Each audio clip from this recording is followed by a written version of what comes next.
Welcome to everyone in my YouTube channel commerce world. आप सभी को मेरे यूट्यूब चैनल में पुनः स्वागत है।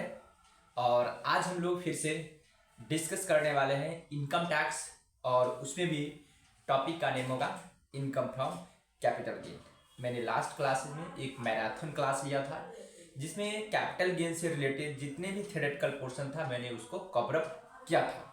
आज अपने लोग सिर्फ और सिर्फ प्रैक्टिकल क्वेश्चन को कवर अप करेंगे और उसमें उसके रिगार्डिंग जो प्रैक्टिकल के रिगार्डिंग जो भी सेक्शन वगैरह होगा साथ साथ उसको भी डिस्कस करेंगे।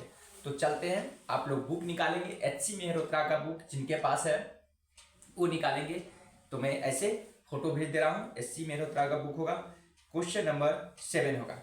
तो पहले मैं क्वेश्चन सेंड कर रहा हूँ, उसके बाद हम लोग नेक्स्ट टाइम उसके बाद डिस्कस करेंगे स्टडीज करके। तो देखिए मैं एक बार फोटो भेज रहा हूँ, तो यहाँ पे आप लोग इसका फोटो लेंगे। तो ये देखिए एचसी मेहरोत्रा का क्वेश्चन नंबर 7 के आप लोग फोटो लीजिए। आई होप कि आप लोगों को दिखाई दे पा रहा होगा।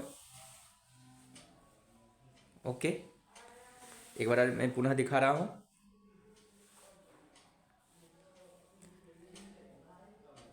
तो देखिए ये 7 नंबर क्वेश्चन, इसका आप लोग स्क्रीनशॉट लेंगे। आई होप कि आप लोग समझ गए होंगे। ठीक है, अब मैं स्टार्ट करता हूँ। पहले मैं क्वेश्चन को स्टडीज करता हूँ। देखिए इसमें क्वेश्चन क्या कहता है। क्वेश्चन कहता है mister A provides the following data regarding his transaction for the sales of his residential house for the assessment year 23-24। Compute the amount of capital gain to be included in the total income for the assessment year 23-24। ठीक है, house purchase in 2004-05 में हुआ 9,04,000 रुपया, sold in नवंबर 2022 में 60 लाख रुपया। The purchase another house in September 2022 30 lakh. Cost inflation index is under दिया है इतना। ठीक है, आपको कंप्यूट करनी है। तो देखिए अब हम लोग इस पर डिस्कस करते। मैं एक बार थोड़ा अपने सामने में मैं कैलकुलेटर रख ले रहा हूँ ताकि कैलकुलेशन करने में किसी प्रकार की परेशानी न हो, क्योंकि विदाउट कैलकुलेटर का यहाँ पे कैलकुलेशन हो नहीं पाएगा कैपिटल गेन में। तो चलते हैं, अब हम लोग डिस्कस करते हैं। तो सबसे पहले देखिए इस क्वेश्चन में अपने लोग को क्या दिया है। अनदर कहता है रेसिडेंशियल हाउस जो है परचेज कर लिया गया है 30 लाख रुपया में। तो यहाँ पे एग्जेम्पशन से रिगार्डिंग कुछ कॉन्सेप्ट है, उस पर हम लोग डिस्कस करते हैं। तो देखिए यहाँ पे आप याद रखेंगे अंडर सेक्शन 54 कहता है यदि कोई भी पर्सन रेजिडेंशियल हाउस को सोल्ड करता है, यदि कोई भी एसएसी रेजिडेंशियल हाउस को सोल्ड करता है और उससे प्रॉफिट और गेन अराइज करती है और पुनः अनदर रेजिडेंशियल हाउस परचेज कर लेती है, तो उन्हें अंडर सेक्शन 54 अंडर सेक्शन यानी कि धारा 54 के अकॉर्डिंग क्या मिलती है, एग्जेम्पशन मिलती है। Residential house to residential house.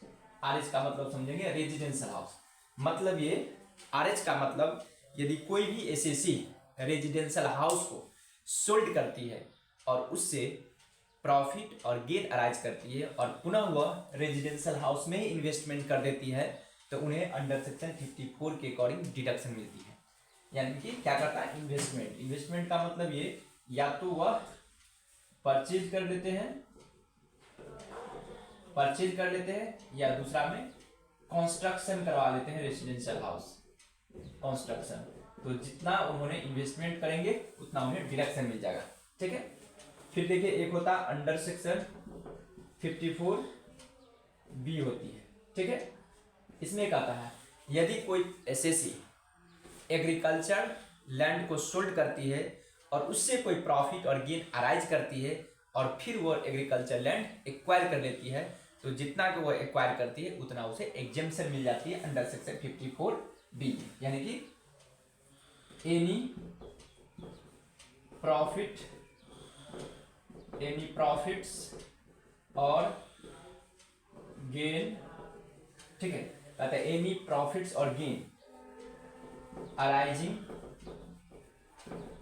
From arising from the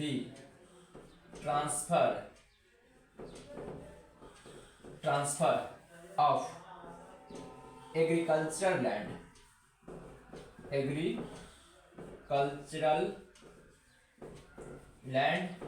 ठीक है। और फिर क्या करेगा, इन्वेस्टेड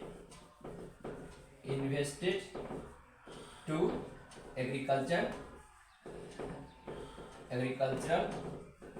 लैंड।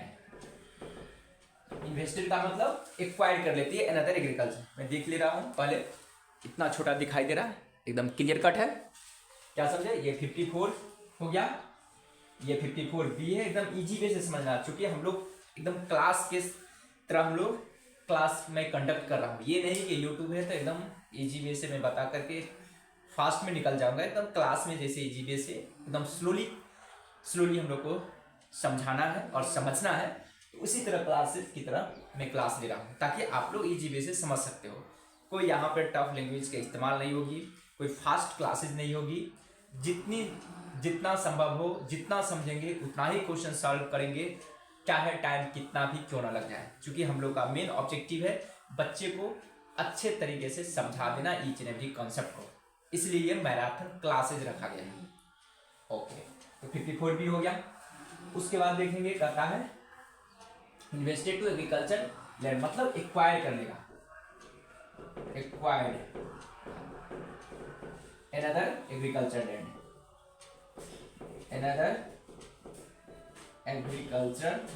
लैंड।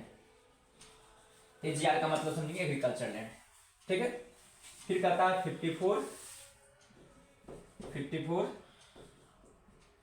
इसी में कहता है, ठीक ना। अगर कोई पर्सन कोई भी एसेट्स को सोल्ड करती है, यानी कि एनी एसेट्स और नोटिफाइड बॉन्ड में इन्वेस्ट कर देती है विदिन 6 मंथ में, यानी कि कहता है एनी प्रॉफिट और गेन अराइजिंग, ये ऊपर का मैं इसको थोड़ा एरो कर दे रहा हूं, एनी प्रॉफिट और गेन्स अराइजिंग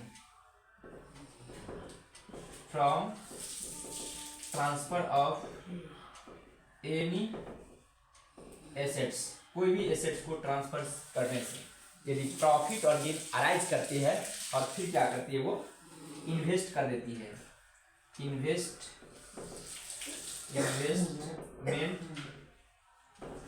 टू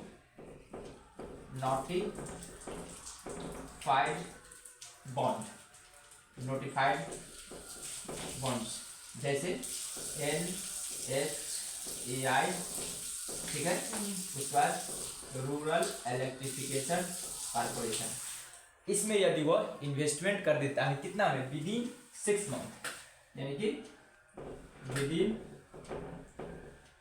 6 मंथ। यहां पर मैक्सिमम लिमिट है, यहाँ क्या है, मैक्सिमम लिमिट है 50 लाख, हमेशा याद रखेंगे। 50 लाख से ज्यादा यदि आप इन्वेस्टमेंट करोगे तो आपको डिडक्शन नहीं मिलेगा। तब चलते हैं, सॉल्व करते हैं क्वेश्चन नंबर 7। तो देखिए 7 नंबर क्वेश्चन में क्या बोला है, पहले तो एक हम लोग फॉर्मेट ड्रॉ कर लेंगे कुछ इस तरह से, और क्वेश्चन सॉल्व करेंगे।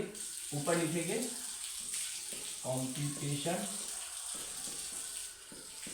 कॉम्प्यूटेशन ऑफ LTCG, मतलब लॉन्ग टर्म कैपिटल गेन। यहां पे मैं लिखूंगा अमाउंट, ठीक है, यहां पे लिखूंगा पार्टिकुलर्स, ठीक है। आई होप कि आप लोग समझ पा रहे होंगे। यहां पे क्या लिखा जाता है, फुल कॉन्सिडरेशन,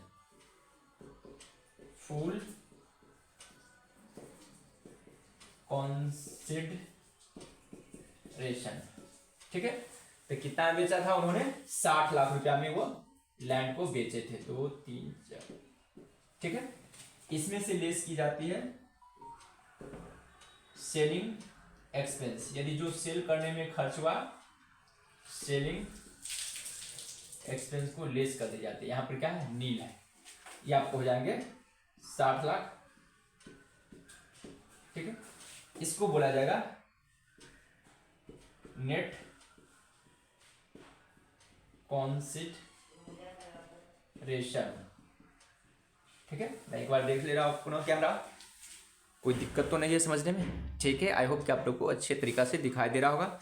मैं थोड़ा सा इस कैमरा को मैं सीधा कर लेता हूँ ताकि टेढ़ा ना हो। ठीक है, ओके, बहुत ही फैंटास्टिक क्लास है। Net consideration, okay. अब मैं इसको लेस करूंगा, less index cost of acquisition. इन्होंने कितना में परचेज किया था, तो मैं देखता हूं पुनः फिर से क्वेश्चन को। इन्होंने इस रेजिडेंशियल हाउस को परचेज किया था 2004-05 में 9,04,000 रुपया। ठीक है, 9,04,000। अब देखिए इंडेक्सेशन करना है, जो करेंट ईयर का इंडेक्सेशन होगा उससे मल्टीप्लाई होगा, और जिस ईयर में उन्होंने इस रेजिडेंशियल हाउस को परचेज किया था उस वर्ष का जो इंडेक्स होगा उससे मैं डिवाइड करूंगा। तो देखिए इन्होंने परचेज किया था 4-5 में, 4-5 में 113 रुपया है।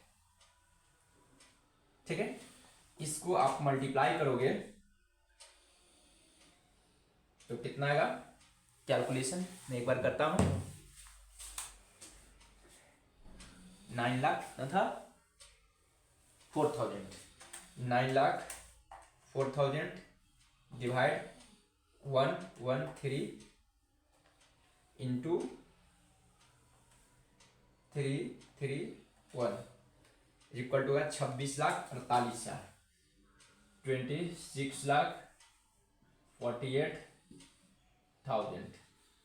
ये हो गया माइनस 60 लाख, 1 2 3, हो जाएगा 33,52,000, 33,52,000। ये आपको कहलाएगा gross long term capital gain.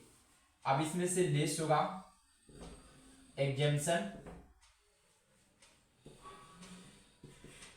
होगा under section 54।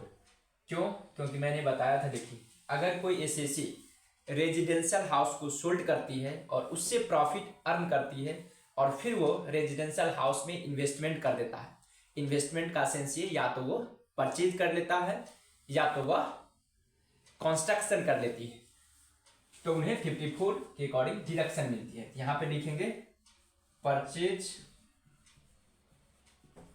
Of another house, यहाँ ए का मतलब समझेंगे अनदर हाउस। कितना में उन्होंने परचेज किया था, तो 30 लाख में। ठीक है, ये हो गया 3,52,000, ये आ गया टैक्सेबल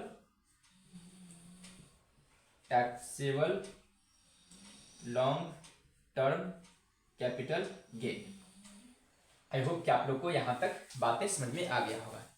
इसको आप लोग नोट करेंगे, बहुत आसान सा क्वेश्चन था। इसी तरह हम लोग कॉन्सेप्ट के साथ साथ समझते चलेंगे। क्या समझे एक बार मैं पुनः बताता हूं, हमेशा याद रखेंगे इंडेक्स कॉस्ट ऑफ एक्विजिशन जब लेस करनी हो तो करेंट ईयर का जो इंडेक्सेशन होता है उसे मल्टीप्लाई होगा ऑलवेज, और डिवाइड जो होगा जिस वर्ष में वो असेट्स परचेज किया जाएगा उस वर्ष की इंडेक्स कॉस्ट ऑफ एक्विजिशन से हम लोग डिवाइड करेंगे, मतलब इंडेक्सेशन से। अब मैं पुनः फिर नेक्स्ट क्वेश्चन की ओर बढ़ता हूं। तो अब इसके बाद मैं एक बार चल रहा हूं क्वेश्चन नंबर, ये तो 16 है।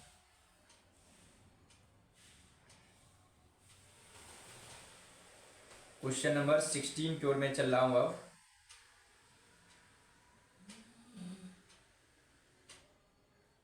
ठीक है, क्वेश्चन नंबर 16-17 का मैं पहले फोटो भेज रहा हूं ताकि आप लोग को पता चल सके। तो देखिए पहले आप लोग इस क्वेश्चन का फोटो लीजिए।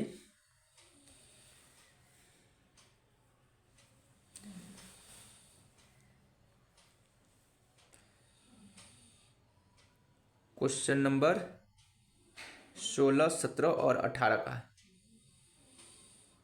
16, 17, 18 का आप लोग एक बार स्क्रीनशॉट ले लीजिए।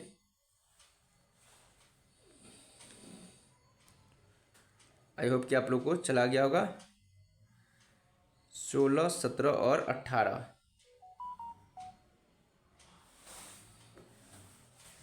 तो अब देखिए, सबसे पहले मैं सॉल्व करूंगा। कहता है इन माय राम परचेतना। देखिए 16 नंबर क्वेश्चन को मैं पहले सॉल्व करता हूं, और ये सब जितना सेक्शन है आप लोग नोट करते चलेंगे। और इसमें और सेक्शन आएगा, 54F आएगा, 54D आएगा, 54G आएगा, 54G आएगा। तो मैंने अभी 3 सेक्शन को ही राइट डाउन करवाया हूं। तो अब देखिए यहाँ पे कहता है,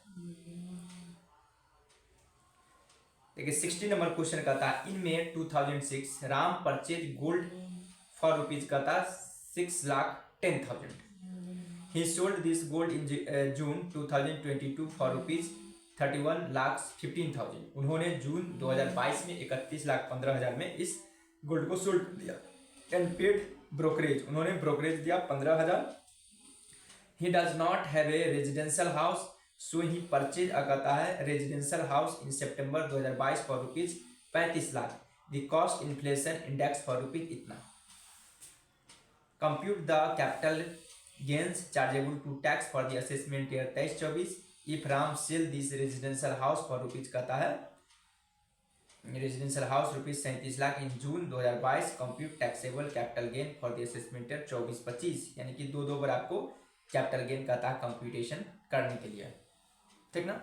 तो देखिए यहाँ पे अंडर सेक्शन 50F का अप्लाई है। तो देखिए 54F क्या कहता है। अंडर सेक्शन 54F यानी कि धारा 54F क्या कहता है, इसके बारे में समझिए। यदि कोई पर्सन, देखिए यहाँ पर क्या था, 54 जो डायरेक्टली था ये बोला था यदि कोई पर्सन रेजिडेंशियल हाउस को परचेज करती है, उससे प्रॉफिट और गेन अराइज करते हैं, और फिर वह पुनः रेजिडेंशियल हाउस ही परचेज कर लेती है या कंस्ट्रक्शन करवा लेती है, जैसे इस क्वेश्चन में था, तो उसे 54 के अकॉर्डिंग डिडक्शन मिल जाती है। लेकिन देखिए 54F क्या कहती है, यदि कोई, चूंकि 54 और 54F दोनों भाई है, इसलिए दोनों क्वेश्चन में एक ही साथ करवा रहा। देखिए अभी हुआ 54 से रिलेटेड, अब 54F होगा। अब देखिए इसमें क्या होगा, यदि कोई एसएसी रेजिडेंशियल हाउस के अलावा कोई दूसरा एसेट्स को ट्रांसफर करती है और उससे वह प्रॉफिट अराइज करती है और फिर वह रेजिडेंशियल हाउस में ही इन्वेस्टमेंट कर देती है, तो उन्हें 54F के अकॉर्डिंग प्रोपोर्शनेट बेसिस से डिडक्शन मिलेगा। क्या समझे, एनी प्रॉफिट कहता है प्रॉफिट्स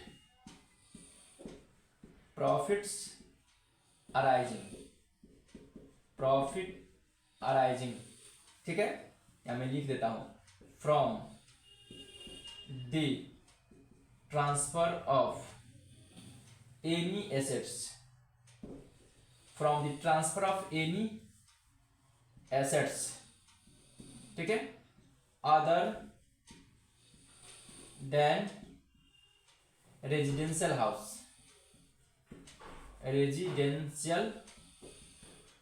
हाउस, ठीक है, ठीक है। अगर कोई भी प्रॉफिट अराइज करती है कोई भी एसेट्स को ट्रांसफर करने से, अदर देन रेजिडेंशियल हाउस को छोड़ करके कोई भी संपत्ति को सोल्ड करती है, उससे जो प्रॉफिट अराइज होती है, और फिर क्या करेगी, वह इन्वेस्टमेंट कर देगी रेजिडेंशियल हाउस में, इन्वेस्टमेंट टू रेजिडेंशियल हाउस।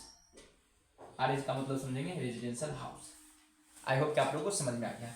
ये जो डिडक्शन मिलेगा प्रोपोर्शनेट बेसिस मिलती है, प्रोपोर्शनेट बेसिस, ठीक है, प्रोपोर्शनेट बेसिस अलाउड एग्जेम्पशन जो होगा प्रोपोर्शनेट बेसिस मिलेगा।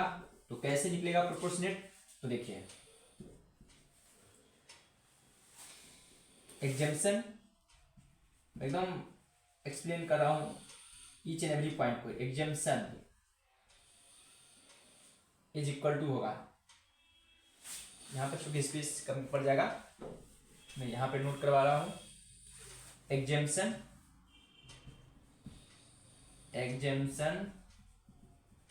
इज इक्वल टू क्या होगा, न्यू एसेट्स जो परचेज करेंगे, purchase price of new residential house, purchase price of residential house into cell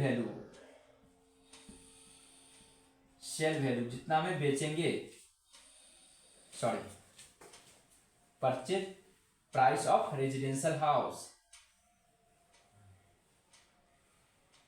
into capital gain,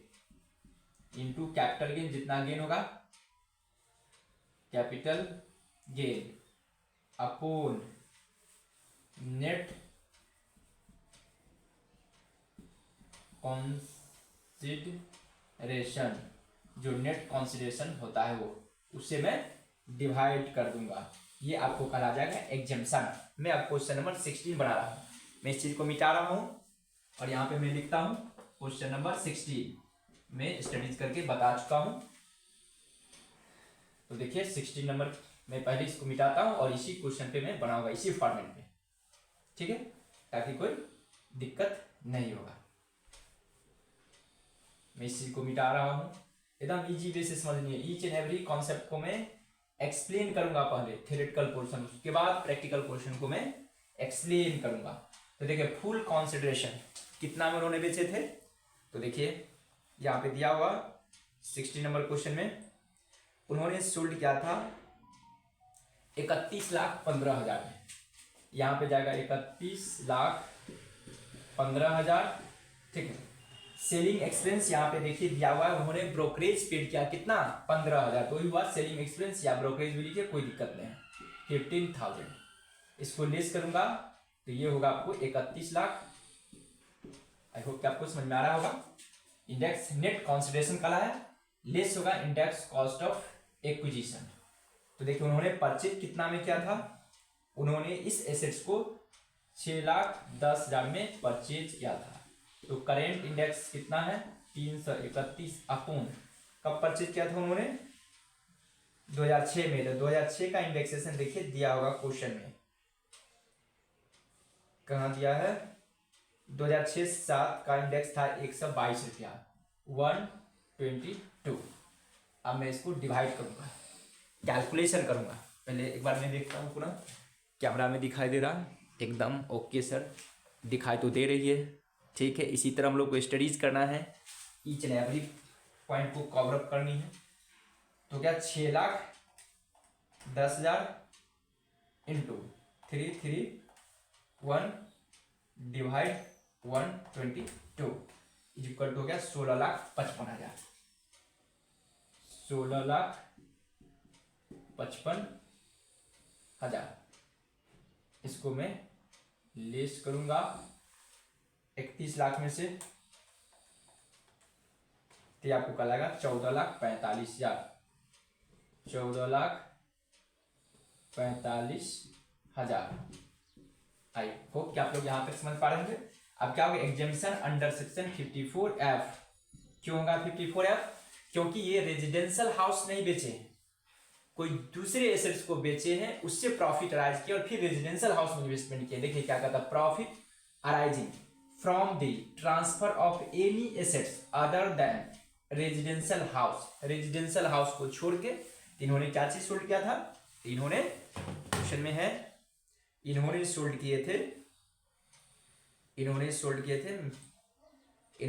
किया था परचेज गोल्ड उन्होंने सोल्ड किया था।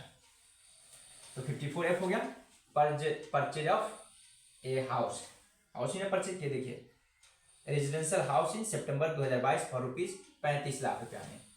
तो यहाँ पे प्रोपोर्शनेट डिडक्शन मिलेगा, तो प्रोपोर्शनेट कैसे मिलेगा वो देखिए। परचेज ऑफ रेजिडेंशियल हाउस, तो कितना में परचेज किया उन्होंने, 35 लाख में। तो 35 लाख इनटू कैपिटल गेन कितना हुआ, 14,45,000 अपॉन नेट कॉन्सिडरेशन कितना हुआ, 31 लाख। आई होप कि आप लोग यहाँ तक समझ पा रहे होंगे। अब ये जो निकल के आएगा ये कहलाएगा taxable long term capital gain. ठीक है, अब मैं इसको कैलकुलेशन करता हूँ, उसके बाद हमसे पता चलेगा कितना आ रहा है। एकदम इजी वे से समझ रहे हैं। लॉक लग जा रहा है मोबाइल, इसलिए बार बार मुझे खोलना पड़ता है।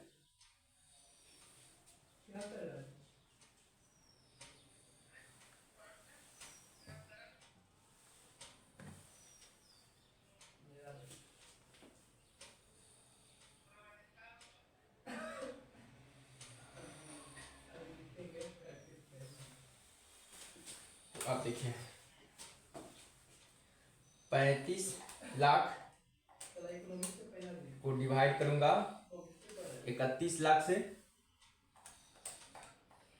31 लाख इंटू 14,45,000, ये आ रहा है 16 लाख समथिंग। तो मैक्सिमम डिडक्शन कितना मिलती है, जितना ये होता है कितना इनकम। तो यहाँ पे 16 लाख समथिंग होती है, तो मैक्सिमम मैं लिखता हूँ 14,45,000 ही लिखूंगा। तो ये आ गया आपको नीड। आई होप कि समझ में आ गया। ये हुआ 2023 और ये 24 का था असेसमेंट ईयर। फिर देखिए क्या क्या है, उन्होंने गलती क्या क्या है। क्वेश्चन बहुत अच्छा है। देखिए क्या बोला है, फिर बोला है उन्होंने क्या कहा है, इतना कहता the cost he does not have, इतना लिया है दी कॉस्ट में इतना। फिर कहता compute the capital gain chargeable to tax for the assessment year 23-24। कहता if Ram sell this residential house पर 37 lakh in June 2022 compute taxable gain कहता फॉर द असेसमेंट ईयर 24-25। ठीक ना, उन्होंने 37 लाख रुपया में इस चीज को बेच दिया फिर। ठीक ना, तो देखिए 37 लाख में बेच दिया। कब बेच दिया, सेल दिस रेजिडेंशियल हाउस उन्होंने खरीदा था, कब खरीदा था 22 में, और विदिन रखा भी नहीं और फिर बेच दिया, तो उस पर टैक्स लग जाएगा। तो हमेशा याद रखिएगा उन्होंने फायदा कितना लिया था, 14 लाख, 14 लाख इतना, तो इतना हो जाएगा लॉन्ग टर्म कैपिटल गेन। यहाँ पर मैं लिखता हूं फॉर असेसमेंट ईयर 2000, कब है असेसमेंट ईयर 2024-25। ठीक ना, तो देखिए कितना कितना था, फायदा कितना लिया था 14 लाख, टोटल एडवांटेज कितना था 35 लाख था ना।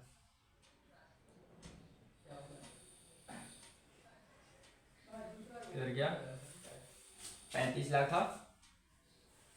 तो देखिए यहां पे क्या हो जाएगा वो जरा देखिए, 14 लाख जो एडवांटेज लिया, ठीक ना, तो लॉन्ग टर्म कैपिटल गेन कितना हो जाएगा 14 लाख इतना हो जाएगा। ठीक है, और शॉर्ट टर्म कैपिटल गेन कितना हो जाएगा। तो देखिए यहां पर उन्होंने 37 लाख में बेचा, ठीक ना, और 35 लाख रुपया का एडवांटेज लिए थे, यही ना था।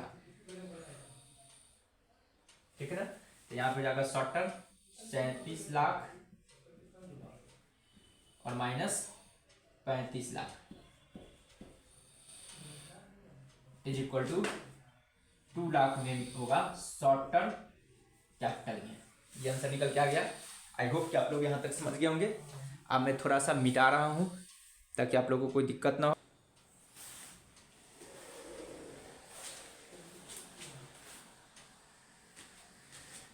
अब देखिए मैंने मिटा दिया हूँ। अब हम लोग चलते हैं डायरेक्टली क्वेश्चन नंबर 7 की ओर। तो 7 क्वेश्चन को कॉन्सेप्ट पहले समझिए, क्लियर कीजिए, यहाँ पे कौन सा सेक्शन अप्लाई होगा वो समझिए। तो यहाँ पर देखिए एक होता है अंडर सेक्शन 54, एक तो होता है आपको अंडर सेक्शन, क्या होगा अंडर सेक्शन 54G, मतलब धारा 54G होगा। ये क्या होता है वो जरा समझिए। यदि कोई इंडस्ट्रियल अंडरटेकिंग को अर्बन एरिया से रूरल एरिया में ट्रांसफर कर दी जाती है या शिफ्ट कर दी जाती है, ठीक ना, तो उससे होने वाली जो प्रॉफिट और गेन अराइज करती है और फिर वह या तो लैंड, बिल्डिंग, प्लांट और मशीनरी में इन्वेस्टमेंट कर देती है, तो उसे धारा 54G के अकॉर्डिंग डिडक्शन मिलेगा। कौन सा होना चाहिए? तो इंडस्ट्रियल अंडरटेकिंग कहता है इंडस्ट्रियल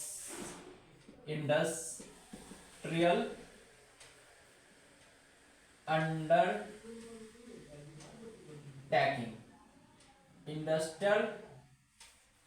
इंडस्ट्रियल अंडरटेकिंग है, कहता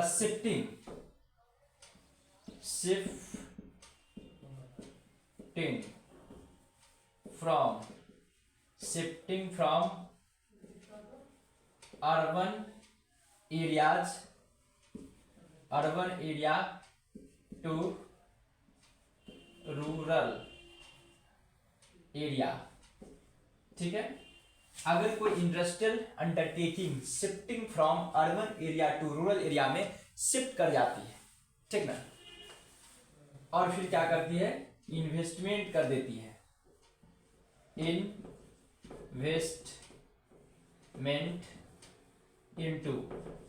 इन्वेस्टमेंट किस में करेगा? तो पहला लैंड एंड बिल्डिंग, हमेशा याद रखेंगे, लैंड एंड बिल्डिंग होनी चाहिए। दूसरी होनी चाहिए प्लांट एंड मशीनरी, यानी कि 4 ही ऐसा एसेट्स होगा, इसमें यदि वो इन्वेस्टमेंट करेगा तभी ये डिडक्शन मिलेगा। कौन सा? Under section 54G। अब देखिए इसी का भाई है कौन सा? 54GA, इसलिए मैं इसको भी यहीं पे लिख देता हूं, अंडर सेक्शन 54GA, ठीक है, अंडर सेक्शन 54GA।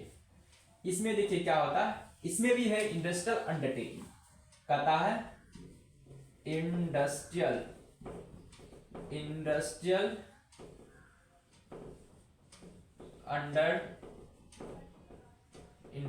अंडरटेकिंग, ठीक है,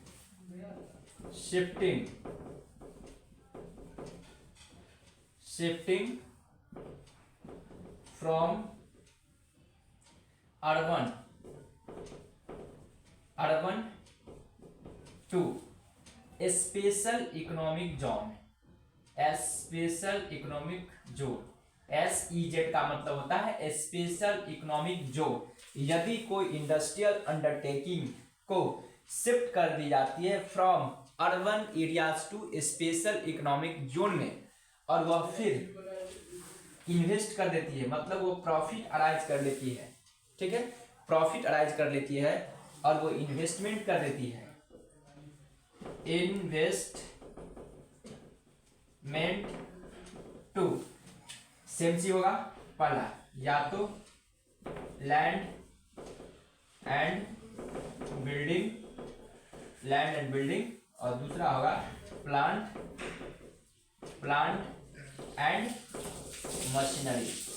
अगर कोई इंडस्ट्रियल अंडरटेकिंग को गवर्नमेंट ये कहती है, जैसा कि आप लोगों को पता होगा कि कभी कभी गवर्नमेंट की स्कीम होती है कि जितने भी शहरी क्षेत्र में इंडस्ट्रीज हो, उद्योग धंधा है, उसको हटा लिया जाए, शिफ्ट करके अर्बन एरिया में, यानी कि नॉन अर्बन एरिया में शिफ्ट कर दिया जाए। मतलब कि जो शहरी क्षेत्र की अपेक्षा कोई दूसरी क्षेत्र है नॉन शहरी क्षेत्र में, वहां पे आप शिफ्ट कर लो, तो उस इंडस्ट्रीज और उस फैक्ट्री को क्या करना पड़ता है? जितने भी प्लांट, मशीनरी, लैंड, बिल्डिंग है, उसको तो उन्हें बेचना पड़ता है, क्योंकि लैंड को तो उठा के लेके जा नहीं सकते हैं, बिल्डिंग को उठा के वहां से लेके जा सकते नहीं है, तो उनको जब क्या करना पड़ता है? बेचना पड़ता है।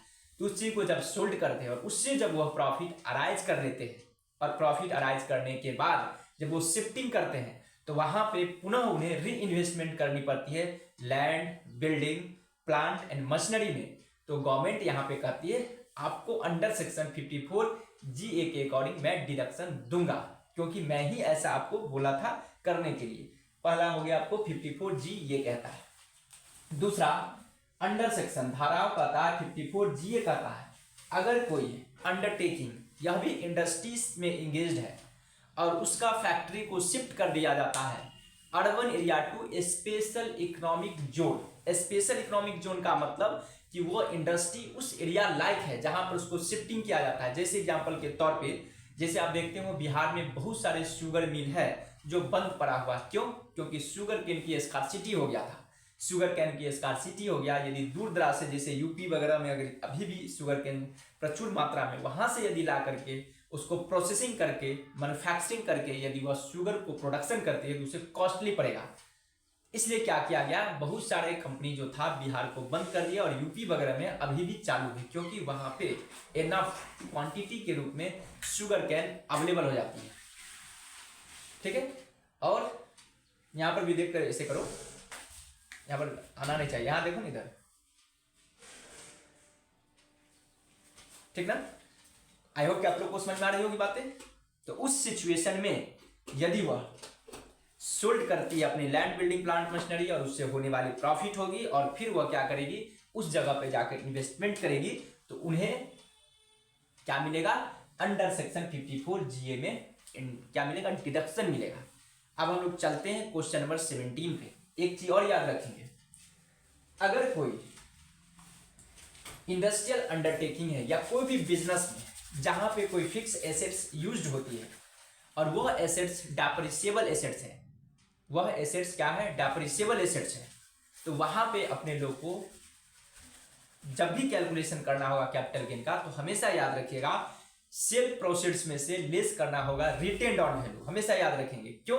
क्योंकि डेप्रिसिएबल एसेट्स में डिप्रिसिएशन को लेस किया जाता है, तो बिजनेसमैन अपने एसेट्स पे depreciation each and every calculation करते रहती है। तो क्या करेंगे, यहाँ पर इंडेक्स कॉस्ट ऑफ एक्विजिशन नहीं करके हम लोग क्या करेंगे, sale proceeds minus written down value, हमेशा याद रखिएगा। लेकिन वही जब पावर जनरेशन कंपनी होगा या डिस्ट्रीब्यूशन कंपनी जो एसएलएम मेथड अप्लाई करती है, तो वहां पे ये रूल्स अप्लाई नहीं करती है। तो हमेशा याद रखिएगा, अगर कोई बिजनेस का कॉन्सेप्ट है, ठीक ना, इन केस ऑफ बिजनेस, मैं यहाँ पर एक छोटा सा नोट्स बनाता हूं, in case of business, business का मतलब कोई भी हो सकती है, ट्रेडिंग, नॉन ट्रेडिंग या ट्रेडिंग मैन्युफैक्चरिंग, कुछ भी हो सकती है। इन केस ऑफ बिजनेस यहाँ पे कंप्यूट होगा ओनली और ओनली क्या होगा, in case of business for, यहाँ पे लिख दे रहा हूं, for depreciable assets, depreciable assets, depreciable assets के लिए जहां पर WDV मेथड अप्लाई करती है उसके लिए। तो हमेशा याद रखेंगे इससे होने वाली जो गेन होगा हमेशा क्या कहलाएगा, शॉर्ट टर्म कैपिटल गेन। यहाँ पे लॉन्ग टर्म कैपिटल गेन नहीं होती है। किस केस में, तो बिजनेस का केस में। पार्टिकुलर्स में एक छोटा सा फॉर्मेट बना रहा हूं, जैसे देखिए सेल प्रोसीड्स या फुल वैल्यू ऑफ कंसिडरेशन, यहां पे मैं लिख दूंगा, ठीक है, लेस करूंगा एक्सपेंस या सेलिंग एक्सपेंस, एक्सपेंस ऑन, ये दिखाई दे रहा है, देखो इतना छोटा, एक्सपेंस ऑन सेल्स, यहां पे आता है, इसको मैं बोलूंगा नेट कंसिडरेशन, नेट कंसिडरेशन, ठीक है। अब इसमें से लेस किया जाएगा, less written down value of assets, ठीक है। यहां से जो होने वाली इनकम होगी यही कहलाएगा gross short term capital gain. हमेशा याद रखें शॉर्ट टर्म कैपिटल गेन, और इसमें से लेस करेंगे जो सेक्शन है 54G और 54G है। तो अब हम लोग चलते हैं क्वेश्चन नंबर 7 की ओर, ठीक ना। 7 नहीं 17 था क्वेश्चन शायद। क्वेश्चन नंबर 17 की ओर हम लोग चलते हैं और पुनः फिर से एक बार हम लोग डिस्कस कर लेते हैं, ठीक है। तो मैं इस चीज को मिटा देता हूं क्योंकि यहाँ पर स्पेस की रिक्वायरमेंट होगी थोड़ा ज़्यादा सा, इनफ, तो मैं इस चीज को मिटा रहा हूँ। इस तरह से आप लोग पहले नोट कर लीजिए, इसको मैं मिटा रहा हूँ क्योंकि यहाँ पे थोड़ा कॉलम 3-3 बनानी पड़ेगी मेरे को, तो यहाँ पे स्पेस की रिक्वायरमेंट ज़्यादा होगा।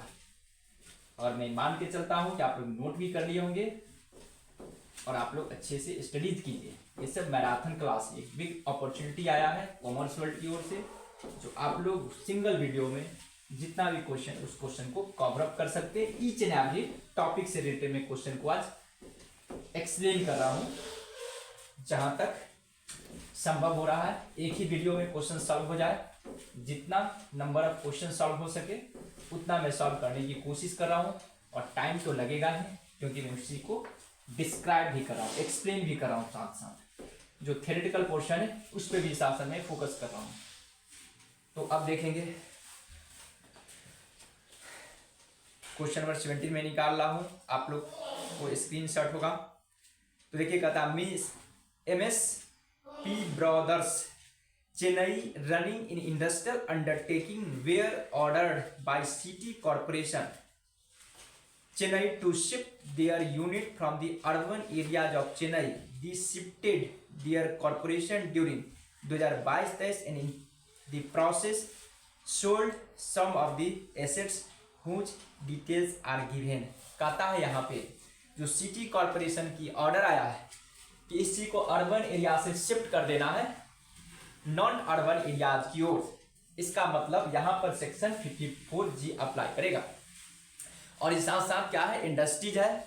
तो यहाँ पे देखिए क्या दिया, प्लांट मशीनरी लैंड और बिल्डिंग दिया। इसका मतलब ये डेप्रिसिएबल एसेट्स है। तो जब भी हम लोग कैलकुलेट करेंगे कैपिटल गेन का, तो यहाँ पर शॉर्ट टर्म कैपिटल गेन निकलेगा। और दूसरी बात सेल प्रोसीड्स में से हम लोग लेस करेंगे रिटेन डाउन वैल्यू। और यहाँ पर एक चीज और देखेंगे, लैंड है तो लैंड पे तो डेप्रिसिएशन नहीं लगती है, यहाँ पर index cost of acquisition he less करेंगे, ठीक है। और प्लांट और मशीनरी है तो वहाँ पे रिटेन डाउन वैल्यू को लेस करना है। तो मैं पहले एक छोटा सा फॉर्मेट ड्रॉ कर लेता हूँ और इसको 3 कॉलम बनाऊंगा, 1, 2 और 3। इस तरह से ऊपर में लिख लेंगे कंप्यूटेशन ऑफ कैपिटल गेन। यहाँ पे होगा क्या था वो देखिए, पहला में था प्लांट मशीनरी था, प्लांट एंड मशीनरी, P&M लिख रहा हूं, प्लांट एंड मशीनरी हो गया। यहां पे हो जाएगा दूसरा में लैंड और तीसरा में आपको बिल्डिंग, ठीक है, ये हो गया। अब देखेंगे सेल प्रोसीड्स, यहां पे होगा पार्टी पुलर्स, कंप्यूटेशन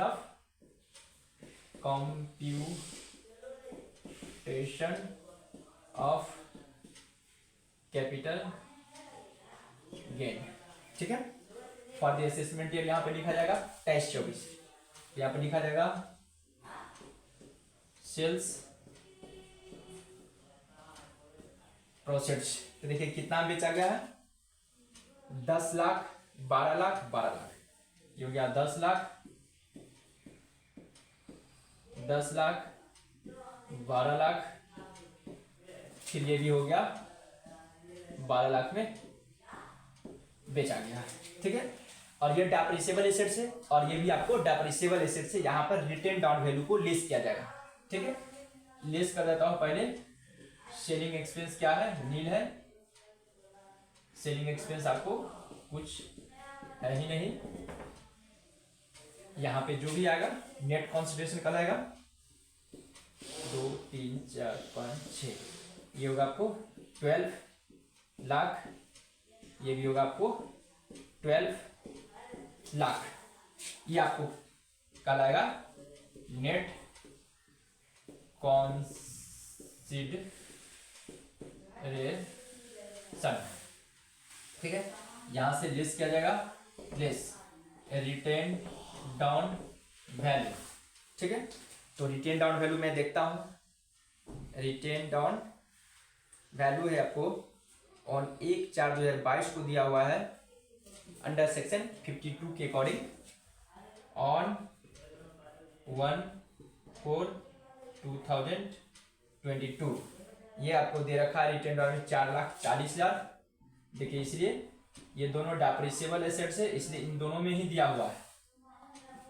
और ये हो गया 7,72,000, 7,32,500 और इसके लिए होगा इंडेक्स कॉस्ट ऑफ एक्विजिशन। किसके लिए? लैंड के लिए। तो देखिए एसेट्स कब परचेज हुआ था? कॉस्ट ऑफ एक्विजिशन इसमें 3 लाख था। कब परचेज हुआ था? 3 लाख। 1 2 3 4 5 इंटू 3 से 31 तो होता ही है करेंट ईयर। अब एक कहता है cost of new assets purchase दिसंबर इतना है। तो कॉस्ट ऑफ एक्विजिशन कब है? ये खरीदे हुआ था, रिटेन ऑन बोल इतना। लैंड कहते हैं एसेट परचेज 2001 में परचेज हुआ था, ठीक ना। तो 2001 का इंडेक्सेशन होती है आपको 100 रुपया होता है, ठीक है।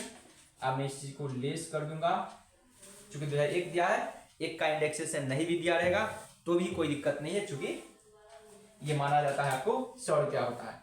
तो 3 लाख में मैं डिवाइड कर दूंगा 100 से, तो हो जाएगा 3 लाख में तो 3000 और आपको होगा इंटू 331 हो जाएगा 9,93,000।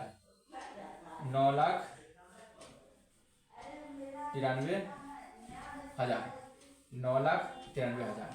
10 लाख में से ये चला गया तो 5,60,000 होगा। ये हो जाएगा 12 लाख में से 2 लाख गया तो हो जाएगा 2,60,000 होगा ये, ठीक है।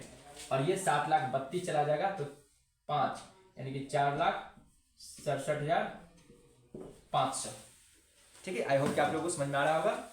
ये हो जाएगा ग्रॉस